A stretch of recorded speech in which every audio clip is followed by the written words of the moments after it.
사사기 10장 1절부터 5절까지 말씀입니다.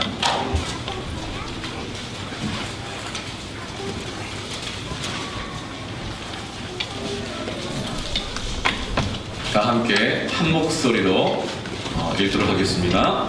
시작. 아비멜렉의 뒤를 이어서 이사갈 사람 도도의 손자 부하의 아들 돌라가 일어나서 이스라엘을 구원하니라. 그가 에브라임 산지 3일에 거주하면서 이스라엘의 사사가 된 지 23년 만에 죽음에 3일에 장사되었더라. 그 후에 길라 사람 야인이 일어나서 22년 동안 이스라엘 사사가 되니라. 그에게 아들 30명이 있어 어린 낙이 30을 갖고 성읍 30을 가졌는데 그 성읍들은 길라 땅에 있고 오늘까지 하봇 야일이라 부르더라. 야일이 죽음의 가문에 장사되었더라. 오늘은 13명의 이스라엘의 사사 가운데 6번째 사사 돌라와 7번째 사사 야일에 관한 이야기입니다. 이 두 사사의 이 공통점, 그리고 앞에 있는 5번째 사사까지와의 다른 점이 있습니다. 그것은 첫 번째부터 해서 기드온까지 이 사사는 전부가 다 이스라엘 백성을 괴롭히는 이방 나라들과의 싸움에서 이스라엘 백성을 구원하였는데, 이 돌라와 야일이라고 하는 사사는 이방 나라들과의 싸움이 나타나지 않습니다. 이 돌라와 야일은 이스라엘에서 이스라엘을 구원하도록 부름받은 사사입니다. 외부의 적이 아닌 내부에서 이스라엘을 무너뜨리고 있는, 이스라엘 안에 있는 이스라엘 자기 자신과의 싸움에서 그 이스라엘을 구원하여 살려내도록 하기 위해 부름받은 사사들입니다. 그래서 우리가 읽었지만 이방 나라들과의 싸움이 나오지 않죠. 어떤 나라가 이스라엘 괴롭혔다는 말이 나오지 않고 그냥 이스라엘을 구원합니다. 이스라엘의 사사가 되니라, 이렇게 기록되어 있는 것입니다.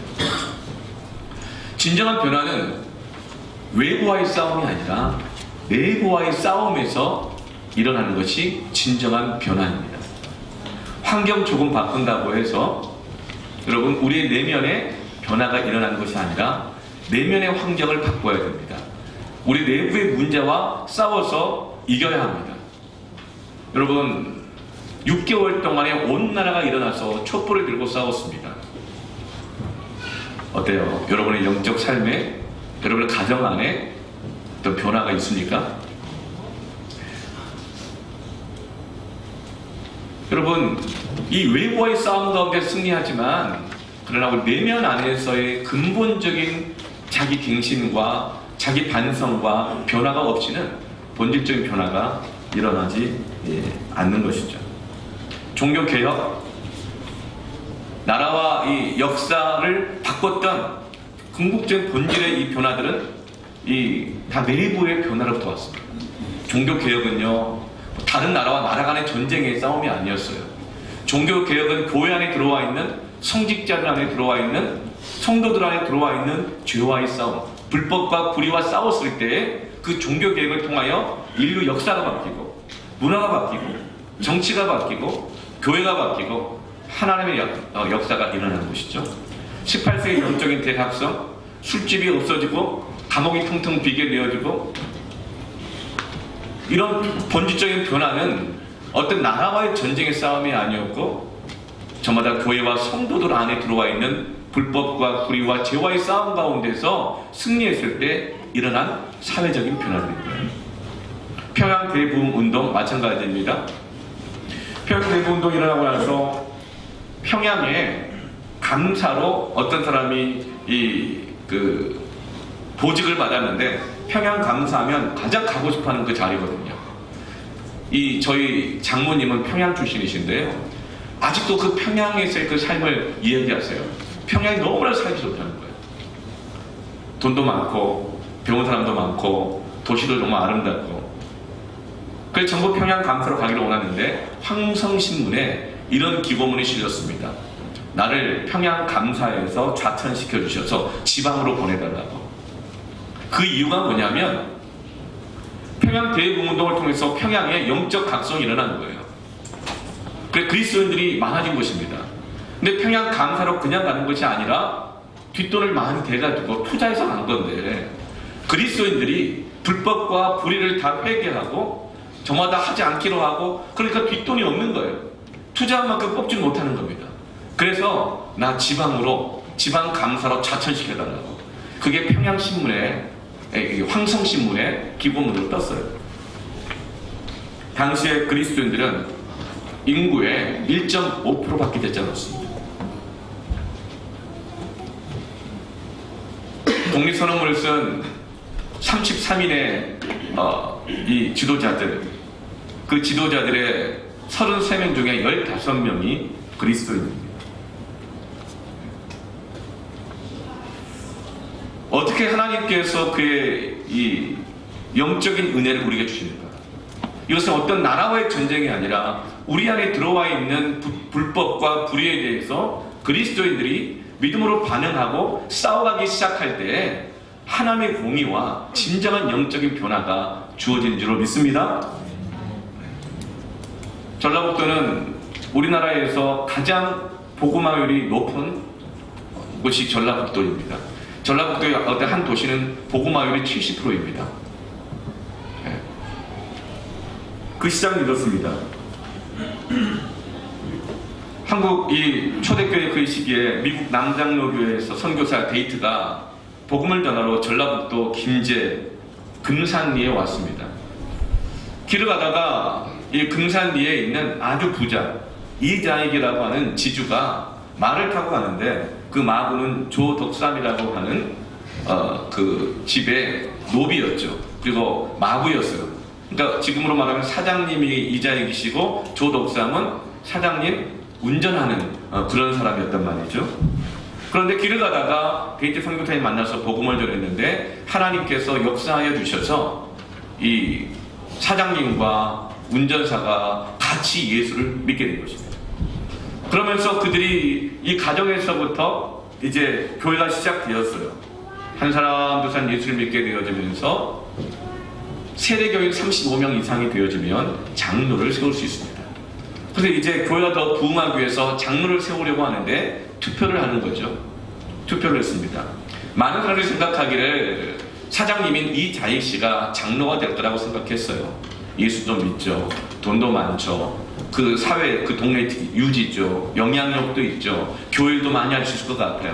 그래서 이자익 씨가 장로가 될 거라고 많이 생각했지만 공동의회에서 투표한 결과가 예상 밖으로 마부였던, 그 노비였던, 운전수였던 조덕삼 씨가 장로로 선출된 겁니다. 얼마나 당황스러웠겠어요. 그런데 참 놀랍게도 지주였던 이자익 씨가 공동의회 모든 앞에서 오히려 성도 여러분, 저도 이번에 선출된 조덕삼 장로를 잘 순종하겠습니다. 여러분도 이 권에 잘 순종하고 우리 함께 교회를 세워갑시다. 이렇게 했어요. 이 소식이 전라북도 김제시에, 김제면에 이제 막 이렇게 김제군인가 어딘가 퍼져나가기 시작하는 거예요. 세상에 노비가 장로가 됐대. 마부가 장로가 됐대.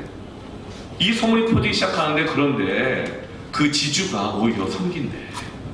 이 소문이 퍼지자 김제에 있는 사람들이 전라북도 이 김제군 금산리의 시골 교회로 사람들이 모여들기 시작하면서 교회 안에 큰 부흥이 일어났습니다.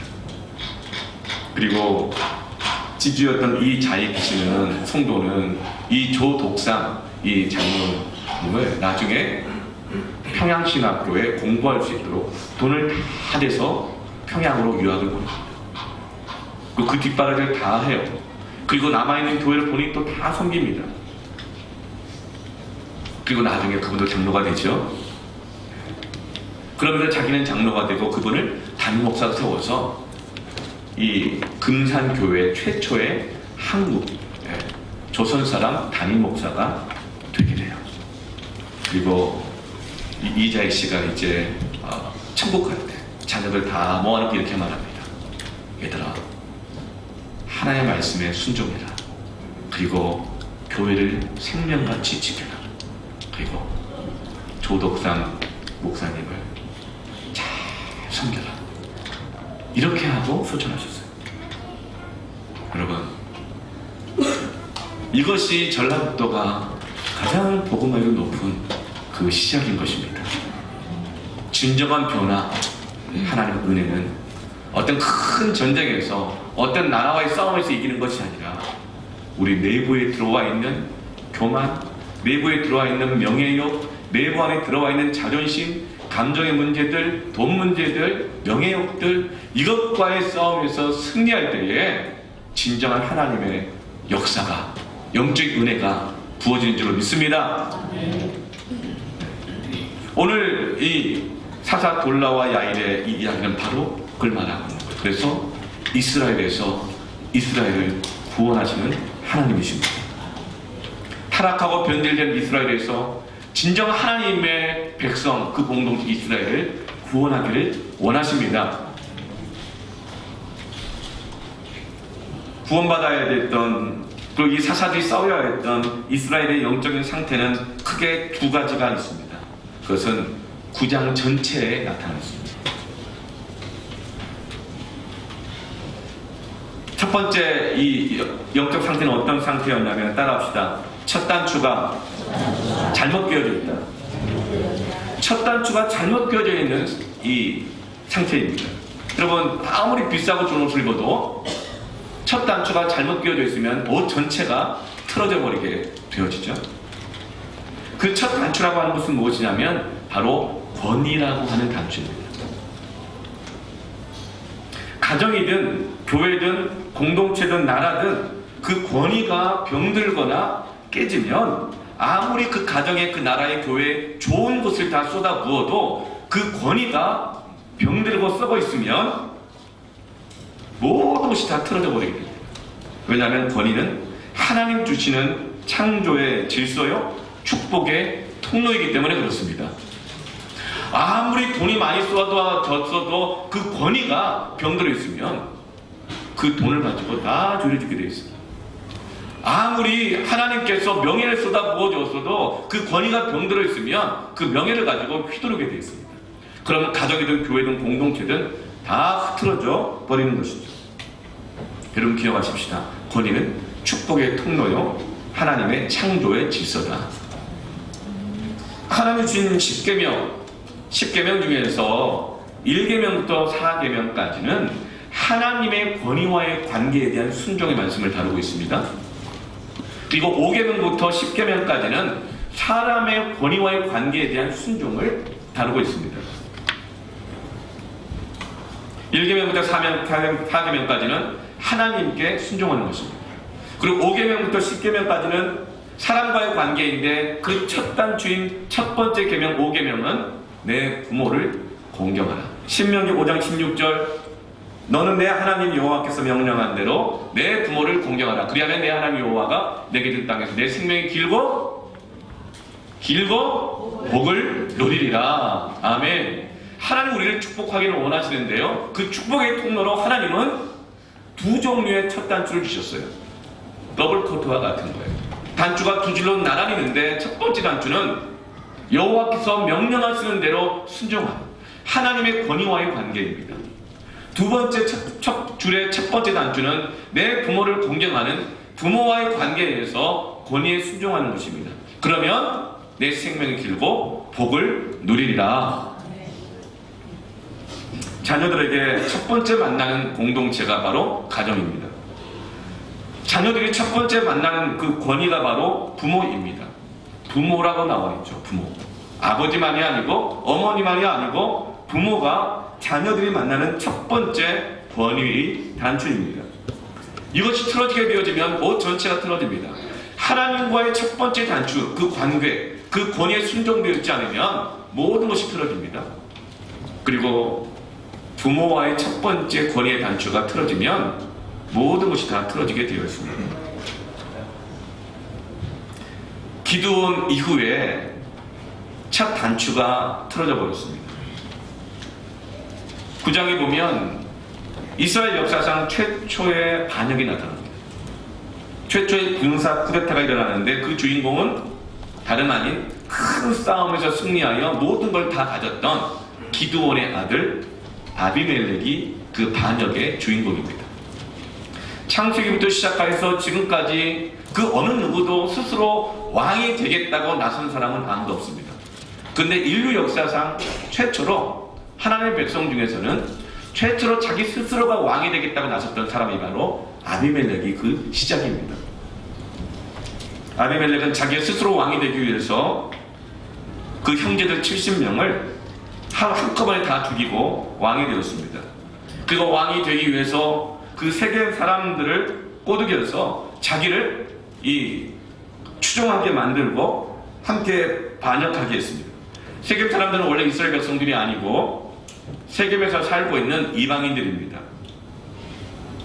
이스라엘 백성이 종이 돼서라도 이스라엘 땅에서 살겠다고 말했던 스스로 종이 되었던 오늘날로 하면 외국인 이주 노동자들인데 영주권을 받은 것이죠. 그래서 그들은 추방당하지 않으려고 늘 대세가 누군가에 대해서 관심이 많았습니다. 그런데 아비멜렉이 막 성취욕도 있고 주도적이고 리더십도 있고 말도 강하고 세 보이니까 그를 추종하기로 한 것이죠. 그래서 함께 반란을 일으킨 것입니다. 아비멜렉의 아버지 기드온은 미디안과의 전쟁에서 큰 승리를 했습니다. 성공했죠. 그러나 그는 권위를 전수하는 데 있어서 실패했습니다.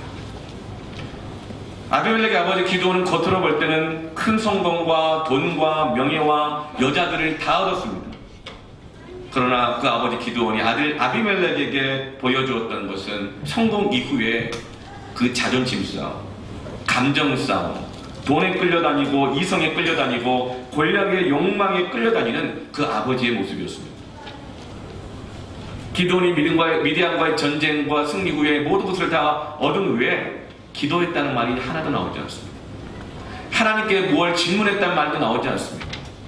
하나님이 함께 하신 것을 확인하기 위한 믿음의 시도들조차도 아무것도 나오지 않습니다. 그냥 돈을 벌고 계속 성공을 유지하고 명예를 얻고 내가 높아지고 이 모습만 보여줬죠. 심지어는 제사장들만이 쓸 수 있는 에봇을 만들어서 자기 성읍에 두고 음란하게 섬겼습니다. 우상까지 섬긴 거죠. 그래서 8장 27절 말씀에 기드온이 그 금으로 에봇 하나를 만들어 자기의 성읍 오브라에 두었더니 온 이스라엘이 그것을 음란하게 위함으로 그것이 기드온과 그의 집에 올무가 되게 한 것이죠. 기드온은 그의 성공을 전수해주지 못했습니다. 축복을 전수해주지 못했어요. 그 영적 상태가 33절 34절에 나옵니다. 8장에 같이 한번 읽어볼까요? 기드온이 이미 죽음에 이스라엘 자손이 돌아서서 바알들을 따라가 음행하였으며 또 바알브릿을 자기들의 신으로 삼고 이스라엘 자손이 지위의 모든 원수들의 손에서 자기들을 건져내신 여호와 자기들의 하나님을 기억하지 아니합니다. 이제 기드온 이후로 그 모든 자녀들이 이스라엘 모든 백성들이 하나님을 기억하지 않는다. 기드온은 성공한 아버지였지만 성공을 위해서 애쓰는 아버지였지만 자식에게는 권위가 없었습니다. 성공은 전수되지 않습니다. 하나님의 축복만이 전수가 됩니다. 그것은 권위를 통해서 전수됩니다. 여러분, 성공을 전수해주지 하려고 하지 말고 하나님의 축복을 전수하는 부모가 되십시다. 그러나 그 권위가 없는 축복의 문을 닫아버리는 그 아버지, 그 가정 안에서 자라는 사람이 바로 그 아들 아비멜렉입니다. 여러분, 우리는 축복의 통로가 되는 부모의 권위를 전수하기 위해 여러분 우리 인생을 거시길 축원합니다.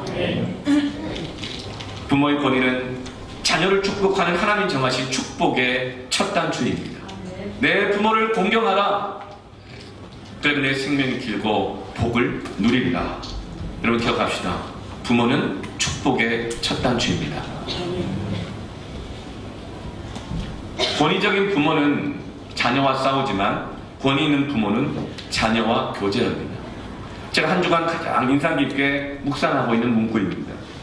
이 말을 바꾸면 권위적인 목사는 성도와 싸우지만 권위가 있는 목사는 성도와 교제합니다. 권위는 목소리 큰 거에서 돈 많은 거에서 어떤 직급에서 나오는 것이 아니라 관계 속에서 나오는 것입니다. 평소에 아무 교제가 없어요. 영적인 교제가 없어요. 근데 주일에만 와가지고 교회 와서 너희들 예배 똑바로 드려. 네. 그러면 부모와 자녀가 싸우게 됩니다. 아직은 이들이 어리니까 지죠. 네.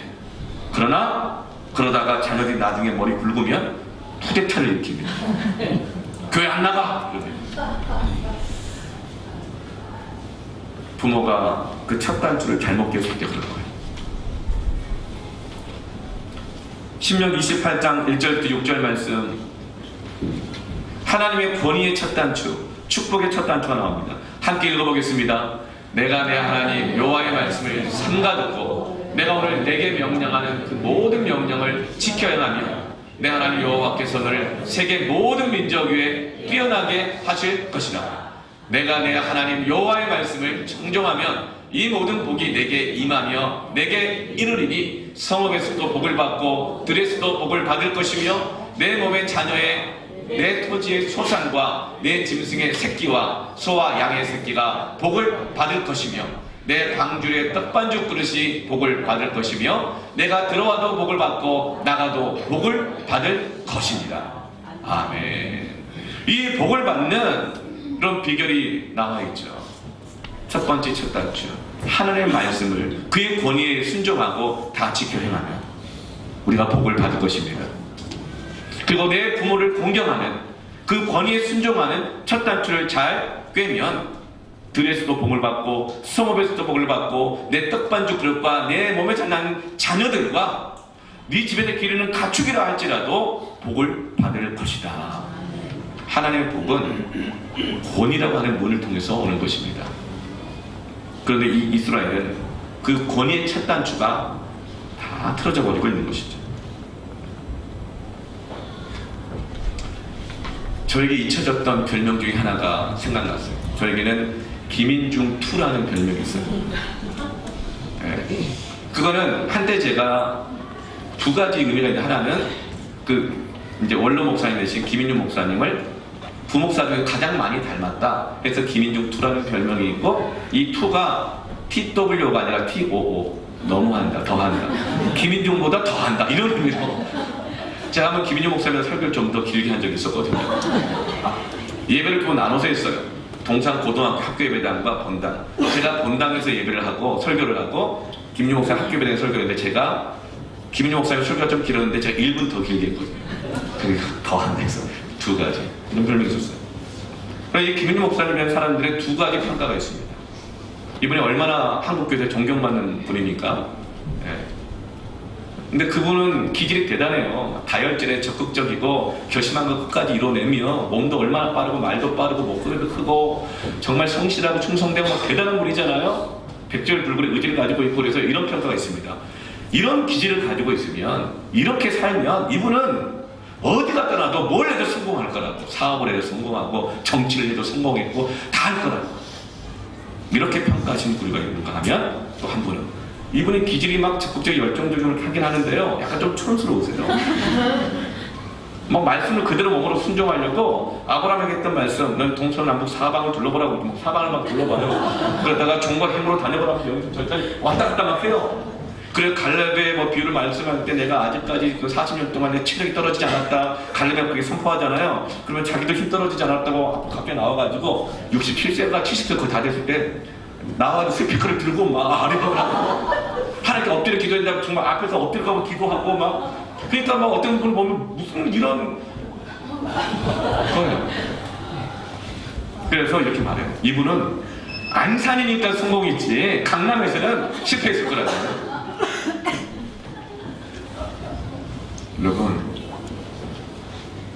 그분이 기질이 그래서, 그분이 서울대 출신인데 옛날 안산 깡촌에서 들어가서 성공했을까요?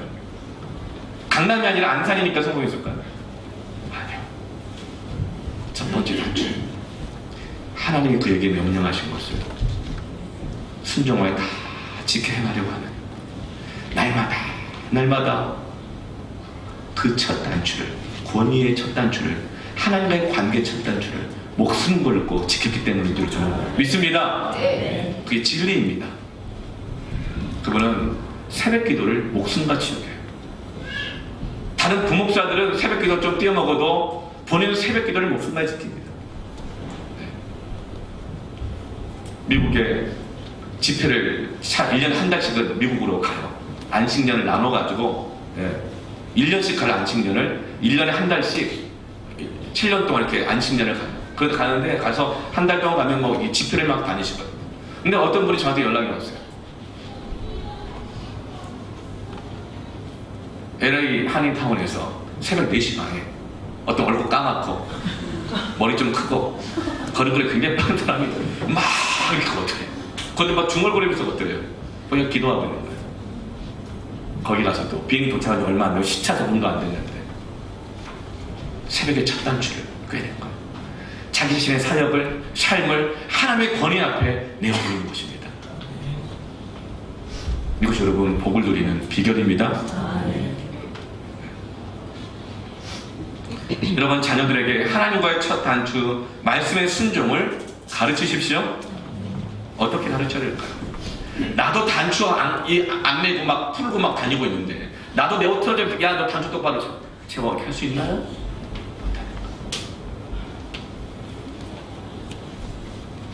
여러분 우리는 자녀들에게 뭘 하고 말하고 있습니까? 뭘 주고자 하고 있습니까? 축복을 전수하십시오. 권위를 전수하십시오. 자녀들과 여러분 함께 예배 드리십시오. 주일에 예배 드리기 전에 오기 전에 미리미리 얘기하십시오. 같이 나누십시오. 얘들아 내일은 주일이다. 우리 은혜 받으려면 가장 좋은 컨디션으로 예배 드려야 되지 않겠냐.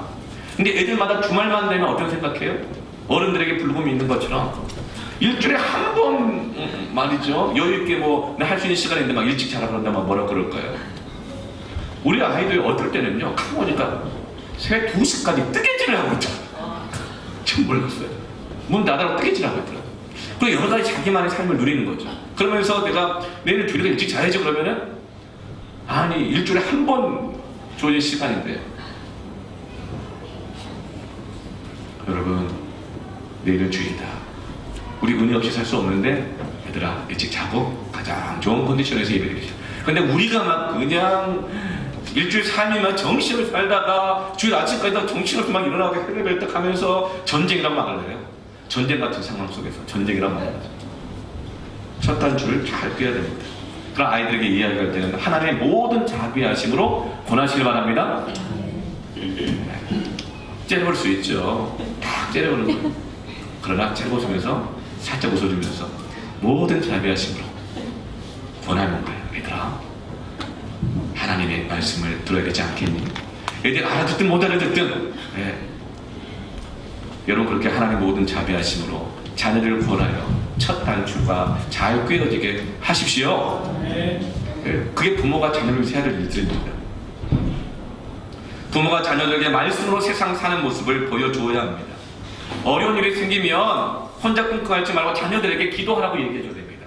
얘들아 우리 이것을 위해서 기도하자. 우리 집을 위해서 기도하자. 그런 문제 생길 때 자녀들에게 기도하자고 얘기합니까? 얘기하죠. 얘기해야 되죠. 그리고 자녀들과 함께 기도하기를 애쓰십시오. 여러분 11조를 드릴 때 부부끼리만 11조 하지 마시고 자녀들에게 얘들아 우리 집 한 달 수입이 이만큼이니 11조 이만큼 한다. 자녀들과 함께 이야기하면서 11조를 드리십시오. 안 그러면 자녀들은요 아빠는 돈 다 벌어가지고 아빠 엄마는 자기들이 하고 싶은 거 뭐 먹고 싶은 거 사고 싶은 거 다 사면서 우리한테 용돈 쥐꾸리만큼 주고 이러다가 오해만 한다니까요.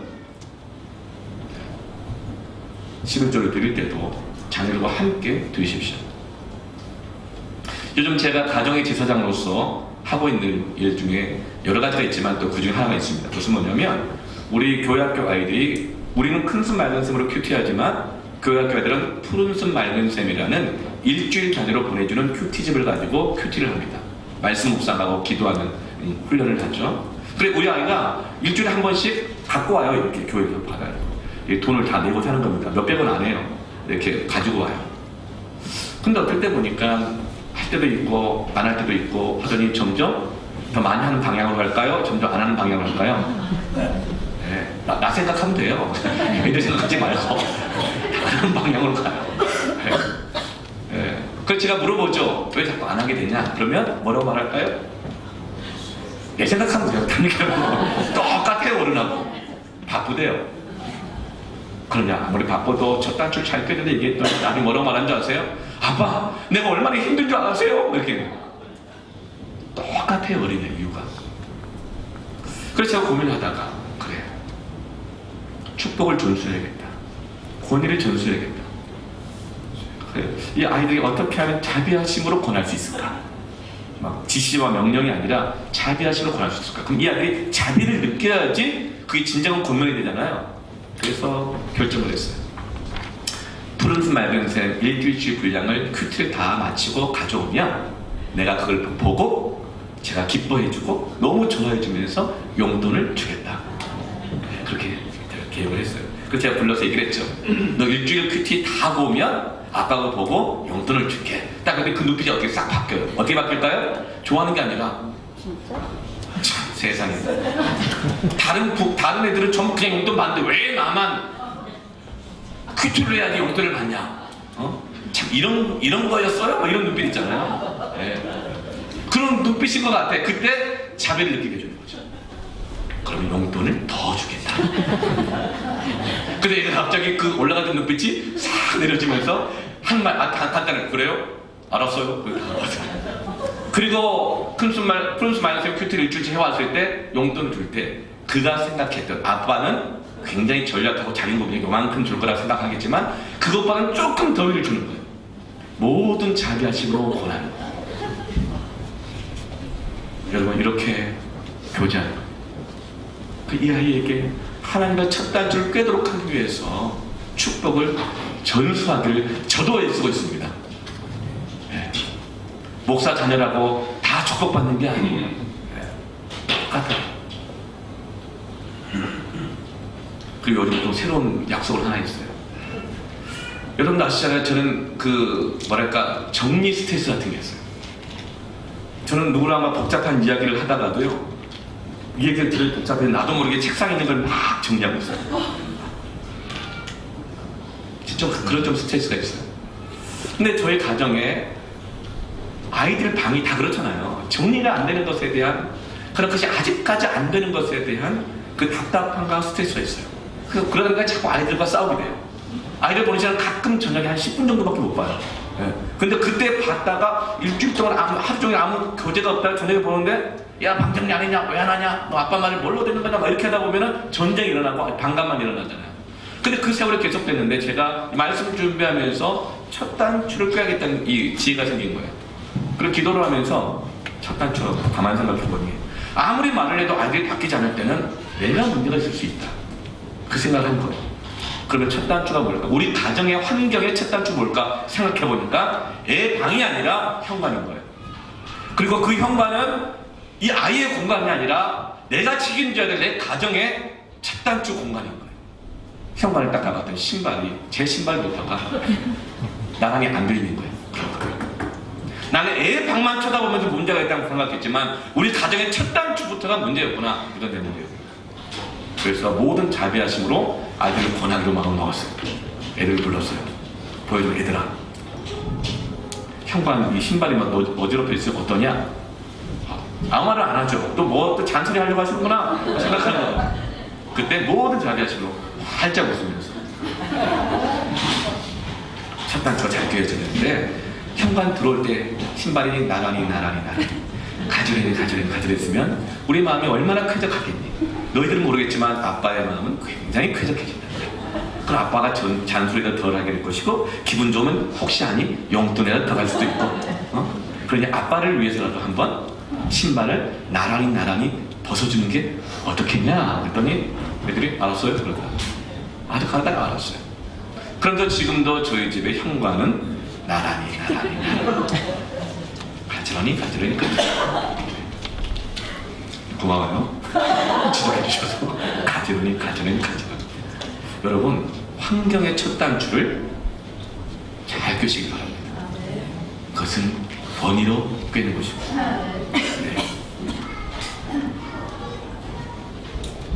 신명기 11장 19절부터 20절 말씀 같이 한번 읽어볼까요? 시작. 또 그것을 너희의 자녀에게 가르치며 집에 앉아있을 때든지 길을 갈 때든지 누워있을 때든지 일어날 때든지 말씀을 강론하고 또 내 집 문설주와 박강문에 기록하라. 하나님의 말씀을 어떻게 하라고 했죠? 강론하라고 그랬어요. 강론이라는 것은 하나님의 말씀을 질서 있게 논리적으로 정리되어서 해주는 것이 강론입니다. 우리가 신앙적 조언과 권면을 한다고 하면서도 내 삶 자체가 질서가 안 잡혀 있고 하나님과 관계 첫 단추가 안 껴져 있고 정신없이 살고 있고 내 영적 상태가 무너져 있는데 어떻게 하나님의 말씀을 전한다고 해서 그것이 강론이 되겠습니까? 잔소리밖에 안 되고 불편한 이야기밖에 안 되는 거죠. 여러분, 부모인 우리부터가 하나님과의 첫 단추를 꿰시기를 원합니다. 그렇게 합시다. 그렇게 강론하고 내 집 문설주와 바깥 문에다가 붙이라는 거예요. 그 시작부터 붙이라는 거예요. 그러면 내 자녀가 들어가도 나가도 복을 받으리라. 아멘. 모든 민족 위에 뛰어난 민족이 될 줄로 믿습니다. 두 번째 이스라엘 백성들의 구원받아야 될 그 영적 상태는 뭐냐면 따라합시다. 게으름. 기도의 아들 아비멜렉이 형제 70명을 다 죽였을 때 살아남은 아들 하나가 있어요. 막내 아들 70번째 요담이라는 아들이 살아나서 이 기드온의 악행을 이스라엘 백성들에게 고소합니다. 고발을 하는 거예요. 그런데 이 나무들을 비유로 이야기하면서 고발하는 거예요. 나무들이 감람나무를 찾아가서 이렇게 말합니다. 감람나무야, 내가 너에게 기름을 부어줄 테니 너희가 왕이 돼서 우리에게 건강한 권위로, 좋은 권위로 우리를 좀 잘 다스려 주겠니? 하나님 축복이 임하도록. 그렇게 얘기를 했더니 감람나무가 이렇게 말합니다. 나는 내 몸에서 나오는 감람 기름이면 충분해. 이 일로 내가 어찌 우쭐대려? 왜 내가 나서겠어? 난 나서지 않을 거야. 난 왕 안 돼도 돼. 나 왕 안 해. 나 그렇게 그런 권위 그렇게 하지 않을 거야. 그냥 나는 내 감람나무 기름 나오는 것만으로 나는 만족해. 나도 내 인생의 목적이 있고 내 목표가 있고 내가 원하는 목표가 있어. 그렇게 얘기를 하면서 왕 되기를 거절합니다. 그러자 이번에는 무화과나무를 찾아가요. 무화과나무야, 우리에게 왕이 되어서 건강한 권위로 우리에게 하나님 축복을 좀 나눠주렴. 그랬더니 무화과나무 이렇게 말합니다. 아니, 필요 없어. 나는 무화과나무, 내 몸에 나오는 무화과나무 열매 맺는 거 이것만이 목적이야. 이것만 있으면 나 나서고 싶지 않아. 또 거절합니다. 그러다 이번에는 포도나무에게 찾아갑니다. 포도나무야, 왕이 되어서 건강한 권위로 하나님의 축복을 좀 우리에게 주렴. 그러나 포도나무가 또 이렇게 말합니다. 아니, 나 나서고 싶지 않아. 내 몸에서 나오는 포도주면 충분해. 내 할 일만 할 거야. 또 거절합니다. 그러자 이제는 마지막으로 가시나무에게 찾아갑니다. 가시나무야, 우리의 왕이 되어주렴. 그랬더니 가시나무가 그래? 오케이. 너희들이 원한다면 왕 돼주겠어. 그게 바로 아비멜렉이라는 거예요. 아비멜렉과 같은 반역, 아비멜렉 같은 이런 왕은 어떻게 나오게 되는 겁니까? 이스라엘 사람들이 전부 다 포도나무, 감람나무, 이 무화과나무와 같다는 거예요. 난 저만의 목적이 있다는 거예요. 내 목표가 있다는 거죠. 난 그거만 된다는 거예요. 나보고 나서지 말라고, 나서자고 말하지 말라는 거예요. 이스라엘은 전부 다들 자기 목적과 자기 일만 바빠서 자녀들의 영적 상태를 방치하고 있는 거예요. 돈을 쫓아가고 명예를 얻어야 되고 거기에 관심이 많죠. 그러나 책임지는 사람이 없어요. 그래서 내가 하기 있은 일 누구 돈 줘서 시키는 거예요. 눈 떠밀면서 칭찬하면서 어휴, 당신이 해야죠. 그러나 자기는 하지 않아요. 또 어떤 사람이 막 열심히 하는 걸 보면 자기는 하지 않고 비판만 하면서 뭔데 그렇게 우쭐대나? 뭐 이렇게 나대나? 이렇게 판단만 해요. 그러나 정작 자기는 나서지 않아요. 그렇게 모두가 다 사양하고 점잖을 빼고 있는 동안 누가 이 세상을 지배하게 됩니까? 가시나무와 같은 아비멜렉이 지배하게 된다는 거예요.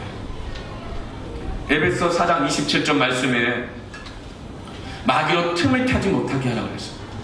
근데 우리가 영적인 첫 단추를 꿰지도 않고 다 풀고 해집고 살아가는 동안 그 틈을 통하여 마귀가 역사하기 시작합니다. 우리가 하나님께 내게 주신 이 사명에 대해서는, 하나님 주신 그 뜻에 대해서는 무관심하고 내 목적과 내 일을 향해서만 살아갑니다. 그리고 무책임하고 영적으로 게으릅니다. 그럴 때 그 틈을 타서 마귀가 들어와서 그 가정을, 이스라엘 백성을 서로가 배신하게 하고 분열시키고 이익을 따라 살게 하며 무너지게 만드는 것이죠. 마귀는 첫 단추인 권위의 단절이라는 틈을 통해 들어옵니다. 전부 다 자기 일만 추구하고 영적인 책임에는 무관심한 이 영적인 게으름이라는 틈을 타고 들어와 역사하는 것입니다. 그래서 결국 아비멜렉은 정권을 잡은 지 3년 만에 함께 부축해서 이 왕이 되게 했던 세겜 사람들이 또 자신을 배신하게 되어지자 그들을 하루아침에 1000명을 세겜 땅에서 그 남녀를 다 죽여버립니다. 그리고 그 내전 속에서 여인이 던진 맷돌짝에 머리가 맞아 두개골이 파열되어 전쟁에서 비참하게 죽고 말죠. 이스라엘은 내부에서부터 변질되며 무너져가고 있는 것이죠. 그래서 하나님은 돌라와 아이를 통해 그 이스라엘에서 이스라엘을 구원하고자 하시는 것입니다. 오늘날 가정으로부터 가정을 구해내야 합니다. 오늘날 무너져가고 있는 교회로부터 교회를 구해내야 합니다. 오늘날 무너져가고 있는 그리스도인들로부터 나 자신을 여러분 구해내기를 원합니다. 어떻게? 첫 단추를 다시 꿰야 합니다. 내게 주신 하나님의 사명을 받아들여야 합니다. 누가복음 23장 28절 말씀에 예수님께서 십자가를 지고 가실 때 많은 사람들이 따라오면서 울었어요. 첫 번째로 예수님의 그 가시관을 쓰시고 매를 맞고 찢겨진 그 몸을 보면서 안타깝고 슬프고, 또 하나는 그럼에도 불구하고 나는 아무것도 할 수 없고 또 배신했고 했던 그런 자책감을 가지고 울면서 따라가고 있을 때 예수님이 그들을 향하여 이렇게 말합니다. 나를 위하여 울지 말고 너희와 너희 자녀를 위하여 울라. 여러분, 십자가를 지신 주님이 부모된 우리에게 뭐라고 말합니까? 울어야 된다고 말합니다. 울라. 왜 울어요? 너무 문제가 심각하니까. 그러나 포기할 수 없으니까. 사랑하고 간절히 원하니까 그 몸부림이 바로 눈물인 것입니다. 요즘 김인중 목사님 딱 생각나요. 원로 목사님 되셨는데 요즘 생각이 많이 나요. 아마 제가 개척하고 담임 목사를 하게 되니까 더 생각 많이 나는 것 같아요. 이 김인중 목사님 특징 중에 하나가 뭐냐면 잘 울어요. 어느 때 우느냐, 막 설교를 하시다가 본인이 약간 코너에 몰리거나 성도들이 반응이 없다 싶으면 막 울어요. 그리고 또 본인이 원하는 것을 하기를 원할 때 있죠? 그쵸? 그럴 때 막 울어요. 한 번 막 설교를 하시다 11조 설교 갑자기 하셨어요.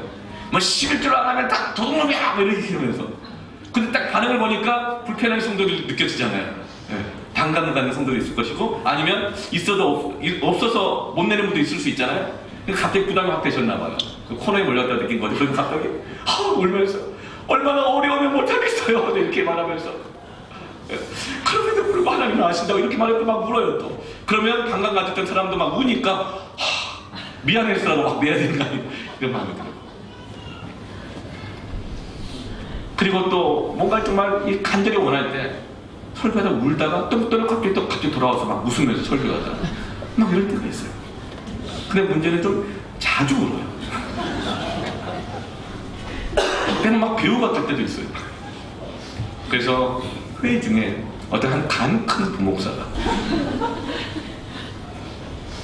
여러분 부목사가 아니니까 그러실 일 없을 거니까, 어떤 간 크신 부목사님이 이렇게 얘기했어요. 목사님, 아까 설교하실 때 우신 거 솔직히 말하면 쇼죠? 쇼죠? 얼마나 당황스럽겠어요. 근데 김인중 목사님이 이렇게 얘기했어요. 자네, 쇼가 뭔지 알아? 눈물이 없는 게 쇼야.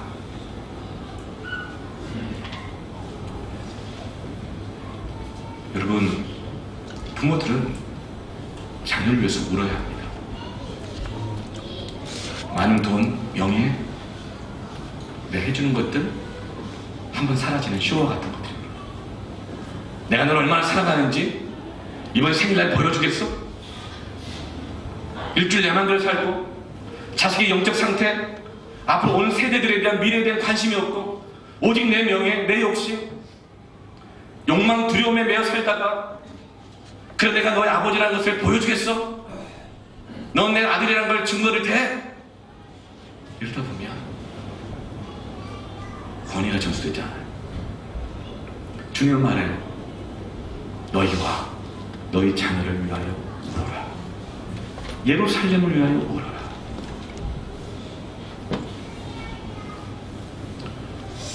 여러분, 문제는 우리인 것입니다. 여러분, 저는 제 목회가 쇼가 되지 않기를 원합니다. 우리 교회가 세상 속에서 이 예배가 쇼가 되지 않기를 원합니다. 우리의 사역들이 쇼가 되지 않기를 원합니다. 이것은 깊은 자기 갱신, 내 안에 있는 영적 싸움들을 포기하지 않고 영적 싸움에 게으르지 않고 하나님의 권위 앞에 모든 것을 내어놓고 그 권위의 첫 단추 다시 꿰려고 하는 이 몸부림에서부터 시작되는 것입니다. 나 자신을 위해서 울어야 합니다. 첫 단추 안 꿰지는 나의 영적 상태를 가지고 울어야 합니다. 내 힘으로 안 되는 내 자녀들을 위해서 울어야 합니다. 다시는 영적인 첫 단추를 꿰야 합니다. 권위에 순종이 있어야 됩니다. 그렇지 않으면 우리는 하나님의 축복을 받을 수가 없습니다. 내게 주신 하나님의 사명을 받아야 합니다. 힘들어도 눈물을 흘리며 씨를 뿌려야 합니다. 그것이 하나님의 축복이 우리에게 오는 하나님의 질서입니다. 누가복음 10장 19절에 내가 너희에게 뱀과 전갈을 밟으며 원수의 모든 능력을 제어할 권능을 주었으니 너희를 해칠 자가 결코 없으리라. 이런 마귀가 아무리 우리가 활짝 열어놓은 권위에 불순종하는 하나님과 관계가 어그러진 채로 살아가는 그 대문을 아무리 활짝 열어놨다 하더라도 우리가 다시 그 첫 단추를 꿰기 시작하고 하나님의 말씀에 순종하기 시작하면 우리가 그 원수의 능력을 제어하게 될 것입니다. 뱀과 전갈을 밟고 이기게 될 것입니다. 그때 다시는 우리 안에 있는 영적인 질서가 새로워지게 되어지며 하나님의 축복의 문이 활짝 열리게 되어지고 우리는 자녀들에게 하나님의 축복을 전수하게 될 것입니다. 자녀들의 삶에 변화가 일어날 것입니다. 아니, 내 삶에 변화가 일어날 것입니다. 우리는 영적으로 게으르지 아니하며 하나님 내게 주신 그 사명을 받아들이고 감당하며 이 땅 가운데 하나님의 영광스러운 그 교회와 가정을 세우게 될 것입니다. 여러분, 오늘 이 하나님의 말씀을 통해서 다시금 하나님의 모든 자비하심으로 권하노니 이 권위의 첫 단추를 다시금 꿰십시다. 다시금 우리가 이 영적 게으름을 끊어내고 하나님 내게 주신 그 사명을 믿음으로 받으십시다. 그리고 가정을 위하여, 나와 자녀를 위하여서 이 나라를 위하여, 교회를 위하여 눈물을 흘리며 씨를 뿌리고 기도합시다. 하나님의 영광이 축복이 나타날 것입니다. 아멘. 이 시간 우리 같이 함께 기도하십시다. 가슴에 한번 손을 넣고 찬양하면서 기도합시다. 시작.